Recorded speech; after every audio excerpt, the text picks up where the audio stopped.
नमस्कार, मी doctor Milind Joshi, paediatric laparoscopic surgeon आणि urologist, happy kids hospital Jalgaon येथे कार्यरत आहे।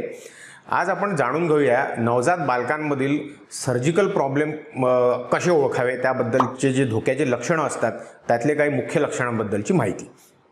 आता बाळ जन्माला आल्यानंतर बाळ जेव्हा आई वडील किंवा पालक त्या बाळाला बघतात किंवा बाळाला तपासणारा किंवा डिलिव्हरीच्या वेळी उपस्थित असणारे जे पेडियाट्रिशियन असतात त्यांनी असे कोणते लक्षणं आहेत जे बघितल्याबरोबर बालकामध्ये सर्जिकल प्रॉब्लेम असण्याची जी शक्यता असते ती त्यांच्या ध्यानात आली पाहिजे आणि त्या पेशंटचं किंवा त्या नवजात बालकाचं जर ताबडतोब सर्जिकल रेफरल त्यावेळी केलं गेलं तर त्या बाळाला निरोगी लवकर बनवण्याची शक्यता चांगल्या प्रकारे होऊ शकते।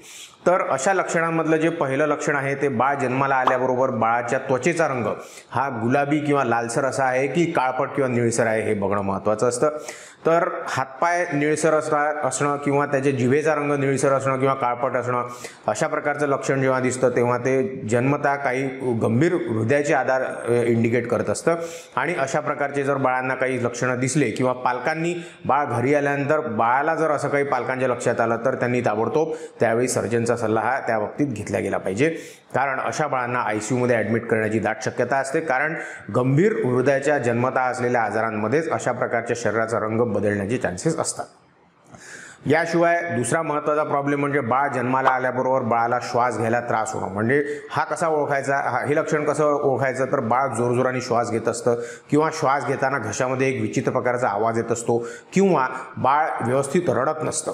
असे जर लक्षणं सोबत येत असले तर यामध्ये बाळाला श्वास घेण्यामध्ये काही प्रॉब्लेम आहे किंवा अडथळा आहे याचं हे इंडिकेशन असतं आणि अशा बालकांना त्वरित सर्जिकल रेफरन्ससाठी रेफर केलं गेलं पाहिजे। आणखी एक महत्त्वाचं लक्षण म्हणजे जन्मतः बाळाच्या तोंडातनं सारखा फेस येणं, ज्याला एक्सेसिव्ह सलायवेशन असं सुद्धा म्हणतात। तर हे एक ट्रकियोस्युअल फिस्टुला नावाच्या गंभीर आजाराचं लक्षण असतं, ज्यामध्ये अन्ननलिका ही पूर्णपणे बनलेली नसते आणि अन्ननलिकेचा एक भाग जो आहे तो श्वासनलिकेशी जोडला गेलेला असतो। तर यामध्ये अन्ननलिका पूर्ण बनलेली नसल्यामुळे जी लाळ तोंडामध्ये तयार होते ती लाळ खाली जठरामध्ये जाऊ शकत नाही आणि मग ती तोंडावाटेच बाहेर येते। तर अशा बाळांना रडत असताना सारखं तोंडातनं अतिप्रमाणात फेस बाहेर येण्यासारखं असं लक्षण दिसून येत असतं। अशा प्रकारचं लक्षण असेल तर ते क्लिअर कट सर्जिकल डिसीजचं इंडिकेशन आहे आणि ताबडतोब पेडियाट्रिक सर्जरीचा रेफरन्स हा त्यामध्ये घ्यावा लागतो। शिवाय आतड्यांची जी काही आजार असतात ज्यामध्ये बेंबीच्या ठिकाणी सूज असणं किंवा फुग्यासारखा असा भाग असणं, त्या फुग्यासारख्या भागातनं कधीकधी आतडी ही पारदर्शक पडद्यासारख्या याच्यात गुंडाळलेली असणं किंवा ती दिसणं, अशा प्रकारचे लक्षणंसुद्धा इमिजिएट सर्जिकल रेफरन्ससाठी पाठवल्या गेले पाहिजेत। त्याशिवाय जेवढे नैसर्गिक छिद्र असतात म्हणजे नाकाचे छिद्र, तोंडाचं छिद्र, शीच्या जागेचं छिद्र, लघवीचं छिद्र हे पेटंट आहेत की नाहीत हे बघणं फार महत्त्वाचं असतं। म्हणजे हे व्यवस्थित काम करत असले तर मग त्या नैसर्गिक छिद्रांद्वारे जी रचना शरीराची केल्या गेलेली आहे त्यांच्यामध्ये प्रॉब्लेम असण्याची शक्यता कमी असते, परंतु हे नैसर्गिक छिद्र जर व्यवस्थित पोझिशनमध्ये नसले किंवा प्रमाणापेक्षा लहान असले किंवा अयोग्य जागी असले तरीसुद्धा तो सर्जिकल प्रॉब्लेम असतो आणि इमिजिएट सर्जिकल रेफरन्सची गरज असते।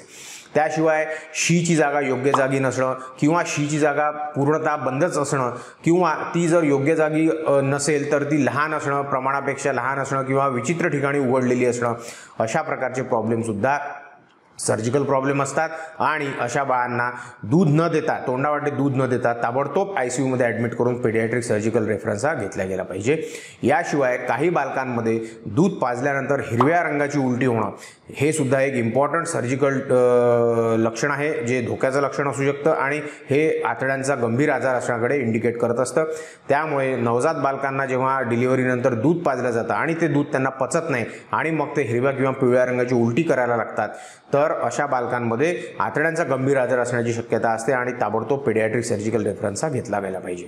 त्याशिवाय लघवीची जागा योग्य जागी नसणं किंवा जांघेमध्ये सूज असणं, बाळ रडत असताना, नवजात बालक रडत असताना ती फुग्यासारखी फुगणं आणि बाळ शांत झालं की ती कमी होणं, त्याशिवाय अंडकोश हे योग्य जागी नसणं जन्मतः हे सुद्धा सर्जिकल डिसीजचं इंडिकेटर असतं आणि अशा बालकांना पुढे सर्जिकल रेफरन्स किंवा सर्जरी लागण्याची फार दाट शक्यता असते।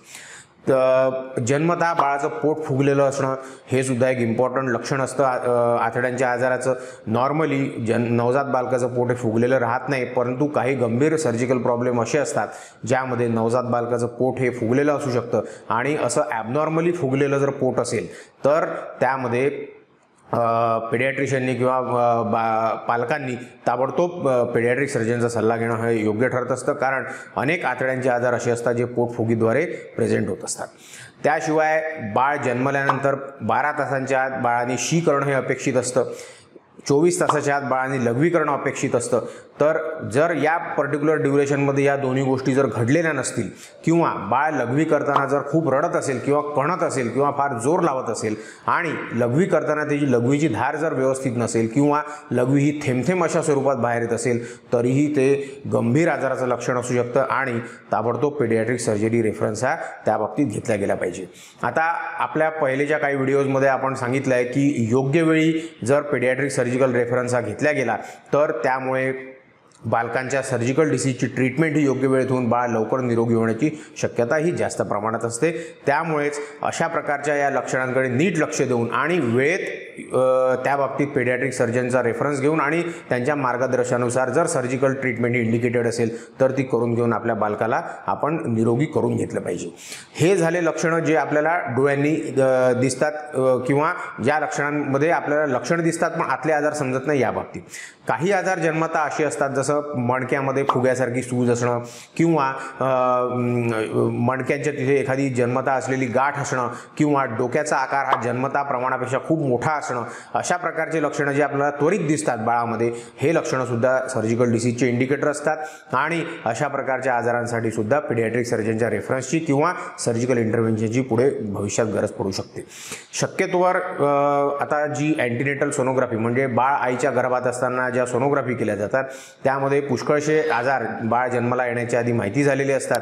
त्यामुळे हे अँटीनेटल सोनोग्राफी करताना किंवा त्यानंतर बाळाच्या पालकांची जेव्हा हे रिपोर्ट्स डिस्कस केल्या जातात गायनेकोलॉजिस्टद्वारा डिलिव्हरीच्या आधी, तेव्हा अशा बालकांना इन्स्टिट्यूशनल डिलिव्हरी किंवा जिथे पेडियाट्रिक सर्जिकल बॅकअप हा अवेलेबल आहे अशा ठिकाणीच अशा बालकांची डिलिव्हरी करण्याचा आग्रह केला गेला पाहिजे. पालकांनी सुद्धा ही गोष्ट लक्षात घेणं फार महत्त्वाचं आहे, कारण जितक्या योग्य वेळी आणि जितक्या लवकर हा पेडियाट्रिक सर्जनचा सल्ला त्या माहिती असलेल्या आजारांबद्दल घेतला गेला जाईल तितक्या लवकर त्याची पुढची सर्जिकल ट्रीटमेंट ही सुरू केल्या जाऊ शकते आणि बाळ हे निरोगी करण्याचा प्रयत्न केला जाऊ शकतो.